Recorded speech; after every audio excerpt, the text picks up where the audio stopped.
మనందరం చూస్తున్నాం ఏ విధంగా జగన్ రెడ్డి లోకేష్ గారి పాదయాత్ర జనవరి 27వ తారీఖు నుంచి నిన్న 20వ తారీఖు గొప్ప ప్రజా సదస్సు వరకు కూడా ఏ విధంగా ఆటంకాలు సృష్టించారో మనందరికీ తెలిసిన విషయమే. మైకులు లాక్కున్నారు, బళ్ళు లాక్కున్నారు, వాలంటీర్లను అరెస్ట్ చేశారు, కార్యకర్తల మీద రాళ్లు రువ్వారు, చాలా చోట్ల టెంప్ చేసి గొడవలకు సిద్ధపడి ఎట్లా ఏ విధంగా ఈ యాత్రని ఆపాలా అని చెప్పి ఈ జగన్ రెడ్డి ఎన్ని కుతంత్రాలు పడినా ప్రజలు లోకేష్ గారు చేసే పాదయాత్రను చూసి అన్ని వర్గాల వాళ్ళు, అన్ని ప్రాంతాల వాళ్ళు మద్దతు పలికి దాన్ని విజయాత్ర చేయడం జరిగింది. ఈ యొక్క యువగలం విజయాత్రలో భాగంగా జనసేన సైనికులు కానీ, అట్లాగే గౌరవనీయులు పవన్ కళ్యాణ్ గారు కానీ వీళ్ళందరూ కూడా మద్దతులు పలకటం, వాళ్ళందరూ కూడా మేము చేతులు జోడించి నమస్కారాలు తెలియజేస్తున్నాం. ముఖ్యంగా పవన్ కళ్యాణ్ గారికి బేషరతుగా ఆయన ఈ రాష్ట్ర క్లిష్ట సమయంలో ఏం చేయాలి, ఏ విధంగా చేస్తే రాష్ట్రం మళ్లీ గాడిలో పడుతుంది, ఒక అనుభవం ఉన్న పరిపాలన నాయకుడు చంద్రబాబు గారు నాయుడు అయితేనే మళ్లీ దీన్ని గాడిలో పెట్టగలరని చెప్పి ఆయన అక్రమంగా మా నాయకుడిని అరెస్ట్ చేసే రోజున జైలుకి వెళ్లి బాబు గారు కలిసి బయటికి రాగానే ఈ నిర్ణయం తీసుకుంటాం. వారికి నా శిరస వంచి నమస్కారాలు తెలియజేస్తాను. ఎందుకంటే ఇది రాష్ట్రం యొక్క భవిష్యత్తు, రాష్ట్రంలో ఉన్న ప్రజానికానికి ఉన్న భవిష్యత్తు. భవిష్యత్తులో అందరూ క్షేమంగా ఉండాలి. ఒక రాజు కూర్చున్నాడు, సుభిక్షంగా ప్రజల యొక్క క్షేమం చూడాలి. అంతేగాని ఈ కుళ్ళు, ఈ కుతంత్రాలు, ఏ విధంగా కక్షపూరితమైన పరిపాలన, రివర్స్ పరిపాలన, అక్రమ కేసులు ఇవన్నీ కూడా చూస్తూ ఉంటే ప్రజలందరూ కూడా అసహించుకుంటున్నారు. ఏమిటి ఈ దుర్మార్గం, ఇంత దుర్మార్గంగా ఈ జగన్ రెడ్డి పరిపాలన ఏంటి, ముఖ్యంగా ఎస్సీలు, మైనార్టీలు, బీసీలు ఎన్ని హత్యలు జరుగుతున్నాయి, అట్లాగే డాక్టర్ సుధాకర్ దగ్గర నుంచి ఎన్ని రకాలుగా బడుగు బలహీన వర్గాలను ఇబ్బంది పెట్టాడు ఈ జగన్ రెడ్డి. అందరూ కూడా సమయం కోసం వేచి చూస్తున్నారు.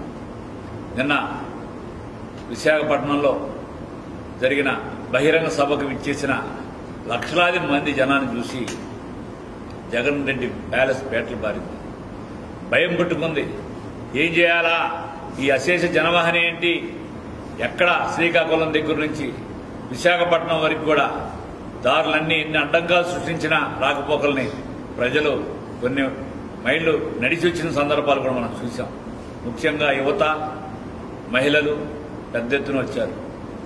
లోకేష్ గారి పాదయాత్ర వలన యువతకు కానీ మహిళలకు కానీ ఒక దిశ ఆయన సూచించడం, కొన్ని వర్గాల మీటింగ్లు ఏర్పాటు చేయటం, ఆయన ఏ విధంగా రేపు జనసేన తెలుగుదేశం ప్రభుత్వం ఏర్పడితే ఏ విధంగా మనం అభివృద్ధి చేస్తాం, ఈ అభివృద్ధి ఏ విధంగా పేదవాడికి ఉపయోగపడుతుంది, యువతకు ఏ విధంగా భవిష్యత్తు ఉంటుందన్నది ఆయన క్లియర్గా సంకల్పించి మేనిఫెస్టో లాగా రిలీజ్ చేసి ప్రతి చోట చెప్పడం జరిగిన విషయం మనందరికీ తెలిసిన విషయమే. దీనిలో భాగంగా ఏం చేయాలో తెలియక జగన్ రెడ్డి అండ్ కో రకరకాలుగా కొన్ని ఎక్కడో ఓడిపోతారు నాన్న ఇక్కడ తీసుకొచ్చి పెడతారు. ఈ యొక్క నియోజకవర్గాల మార్పులు ఇటువంటి చేస్తున్నారు. ఎక్కడ చేసినా ఒకటే చెప్తున్నారు, రానున్నది జగన్ రెడ్డిని సాగనంపాలని ప్రజలు నిశ్చయించుకున్నారు.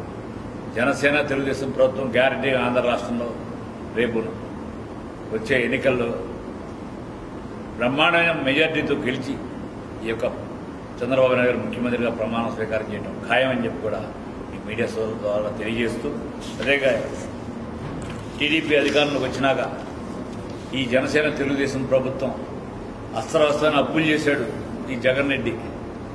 దానికి ఒక అంతు అదుపు లేదు. అన్నీ కూడా అతని ప్యాలెస్కి ఏ విధంగా అక్రమం సంపాదించాడో మనందరూ తెలుసు. ఒక మైన్ అండ్ శాండ్, వైన్, అట్లాగే ఈ యొక్క భూ కబ్జాలతో విపరీతమైన కోట్లు దోచిన ఈ జగన్ రెడ్డి పరిపాలన అంతమందించి మళ్ళా సుస్థిరమైన పరిపాలన జనసేన తెలుగుదేశం పార్టీలో అధికారంలో రాగానే తిరిగి గాడిలో పెట్టి అన్ని విధాలుగా అన్ని ప్రాంతాలను అభివృద్ధి చేసి ప్రజలందరూ కూడా మెచ్చే విధంగా చంద్రబాబు గారి జనసేన పవన్ కళ్యాణ్ గారి యొక్క రానున్న ప్రభుత్వం బ్రహ్మాండంగా అభివృద్ధి చేస్తున్న ఆకర్షిస్తున్నారు. కాబట్టి ప్రజలందరూ కూడా ఈ యొక్క సభని జయప్రదం చేసిన ప్రతి ఒక్క తెలుగుదేశం జనసేన కార్యకర్తలకి పేరు పేరున నా హృదయపూర్వక ధన్యవాదాలు తెలియజేస్తూ ఈ అవకాశం కల్పించిన స్టేట్ పార్టీ వారికి నమస్కారాలు తెలియజేస్తాను. Thank you all.